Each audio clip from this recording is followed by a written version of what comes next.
নমস্কার স্যার, নবাঙ্কুর নাট্য উৎসবে এসে আপনার কীরকম লাগছে? খুব ভালো। আর প্রত্যেকবারই আসি, এবারও এসেছি। তো এইবারের ব্যবস্থা খুব ভালো, খুব সুন্দর ব্যবস্থা। আমাদের আজকে প্রযোজনা ছিল তথ্যযুগ।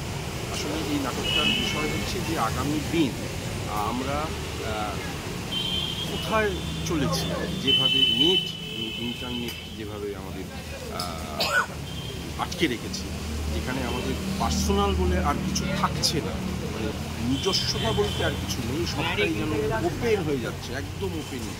এটা একটা ভয়ঙ্কর, মানে আমাদের যদি নিজস্বতা যদি কিছু না থাকে তবে আমাদের আগামী দিন কিন্তু একটা ভয়ঙ্কর গতিতে এগোবে। থিয়েটার তো আগামী দিনের কথা বলে, থিয়েটার মানুষের কথা বলে, থিয়েটার আগামী দিনের কথা বলে।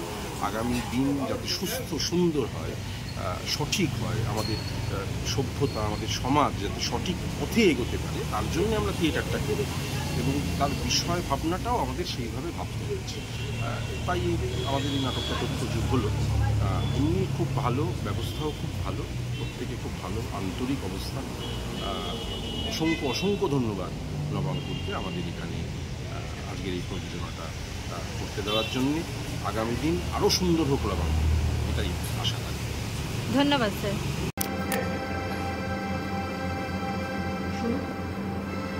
শুনুন না, শুনুন কাকবিতি, শুনুন শুনুন, ওই ওই ওই তো, আরে ওই তো শোনা যাচ্ছে ওই আওয়াজ, আরে আওয়াজ।